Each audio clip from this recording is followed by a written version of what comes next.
এক বন্য কুকুরের রানী একবারে 10টি ফুটফুটে বাচ্চার জন্ম দিল। পুরো দল তখন আনন্দের জোয়ারে ভাসছিল।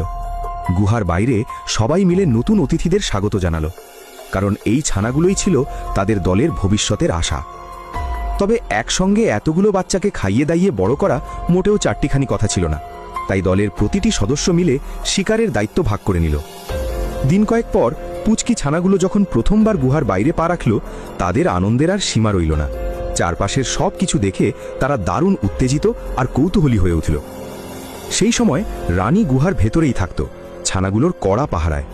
আর রানীর অনুপস্থিতিতে দলের হাল ধরল কোকো নামের এক নতুন ও অসম সাহসী লিডার।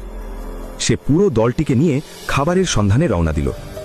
পথের মাঝে পড়ল এক বিশাল নদী, কিন্তু কোকো দম্বার পাত্র নয়। সে সবাইকে সঙ্গে নিয়ে সাবধানে নদী পার হল। যতক্ষণ না দলের শেষ সদস্যটি নিরাপদে ওপারে পৌঁছল, ততক্ষণ কেউ এক কদমও সামনে বাড়ায়নি। এই যে তাদের ভেতরের অটুট এক একতা, এটাই ছিল তাদের সেরা শিকারী দলে পরিণত হওয়ার আসল রহস্য। শিকার শেষ করেই তারা এক মুহূর্ত সময় নষ্ট না করে বাচ্চাদের জন্য গুহায় ফিরে আসত। শিকার করা খাবার নিজেদের পেট থেকে উগরে তারা ছানাগুলোকে খাওয়াত।